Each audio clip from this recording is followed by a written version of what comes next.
Hola, profesor, compañeras y compañeros. En esta ocasión me toca presentar la nacionalización de las industrias petrolera y eléctrica.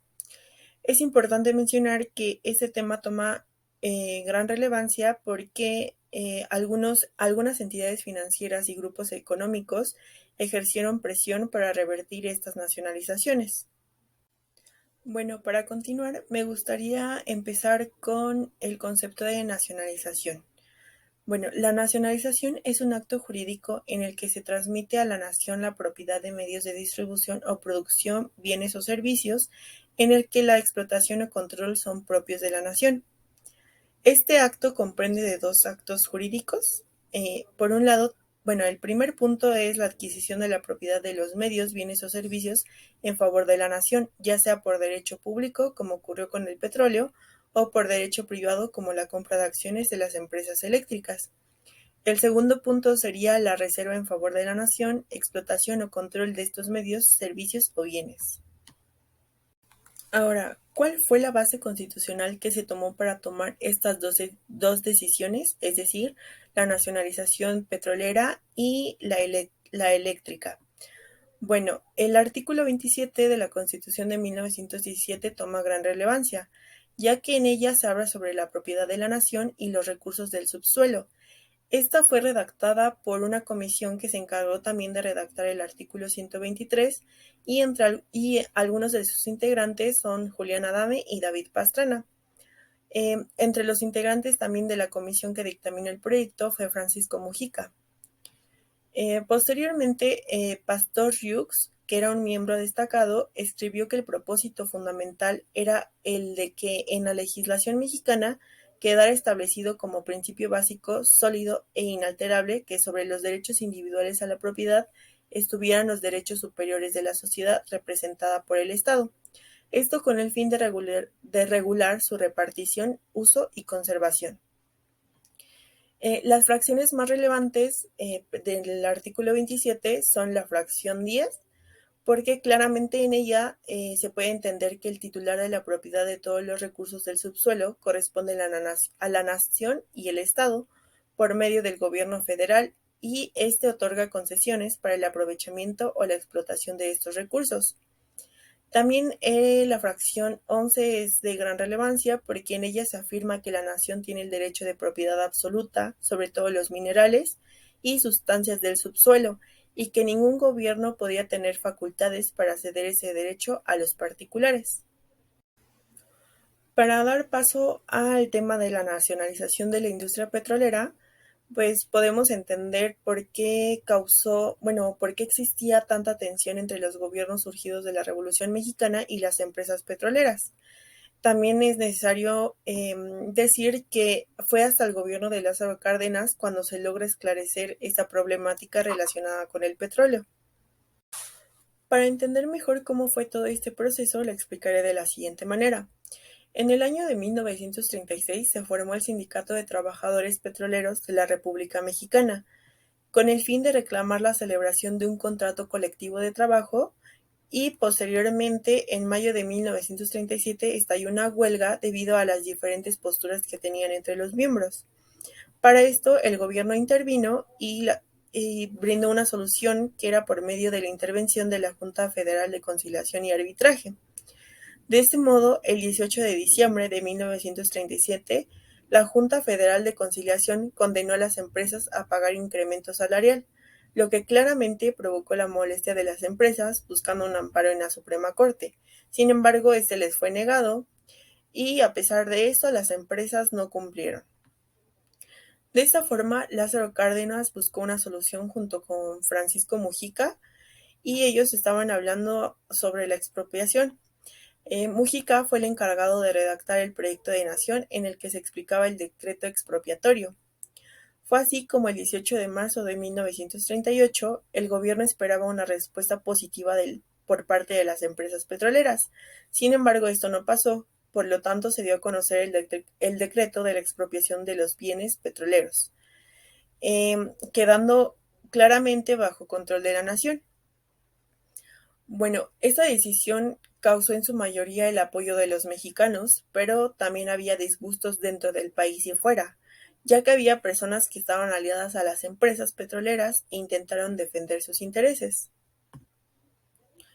Bueno, con el fin de evitar que en un futuro se viera afectada esta decisión por intereses particulares, lo que hizo Lázaro Cárdenas fue implementar una reforma constitucional para que el Estado tuviera el control absoluto de la explotación petrolera y que no se volviera a dar concesiones, perdón.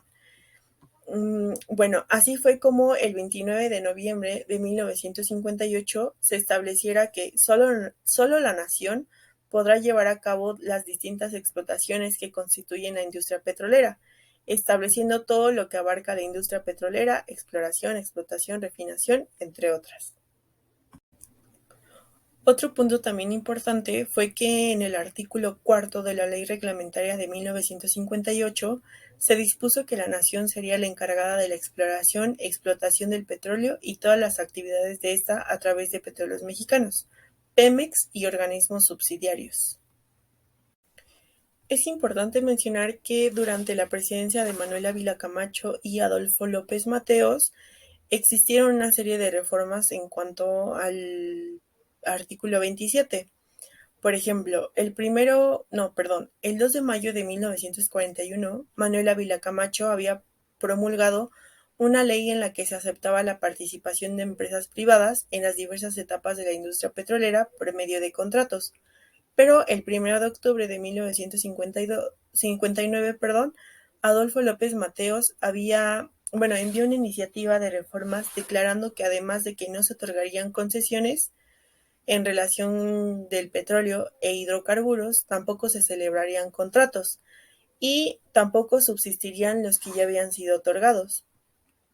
Posteriormente, se logró establecer que Pemex llevara a cabo la exploración y explotación del petróleo, entre otras cosas. Además, debido a la controversia que existía y para eliminar los contratos, se reformó que no se otorgarían concesiones ni contratos, tampoco subsistirían los que se hayan otorgado y la nación llevaría a cabo la explotación de sus productos, claramente en los términos que señalaba la reglamentación. Ahora hablaremos de la nacionalización de la industria eléctrica. Este caso fue muy diferente porque la adquisición de los bienes de las empresas privadas eléctricas no se hizo por medio de una expropiación, sino por medio de la compra de acciones de empresas como Mexican Light and Power Company. Esta compra fue anunciada por Adolfo López Mateos el 1 de septiembre de 1960. El 25 de octubre de 1960, Adolfo López Mateos presentó ante el Senado una iniciativa con objetivo de adicionar al artículo 27 la nacionalización de la industria eléctrica.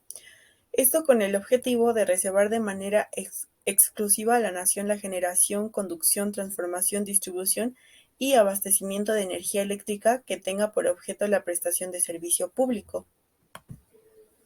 El texto aprobado se puede resumir con lo siguiente, que la nación, representada por el Estado federal, es la única que puede generar o producir energía eléctrica, conducirla, transformarla, distribuirla y abastecerla, cuando dicha energía sea suministrada como servicio público. Esto quiere decir como un servicio que atiende necesidades de carácter general, ya sea para fines domésticos, industriales, comerciales o de servicios. Por esta razón, la parte final de la adición al párrafo sexto del artículo 27 prohíbe que se otorguen concesiones a los particulares en materia de electricidad destinada al servicio público. Bueno, a pesar de que se prohibía otorgar concesiones a los particulares en materia de electricidad, en el artículo 36 de la Ley del Servicio Público de Energía Eléctrica se establecía que se podían otorgar permisos de producción independiente para generar energía eléctrica destinada a su venta a la Comisión Federal de Electricidad de importación y exportación de energía eléctrica.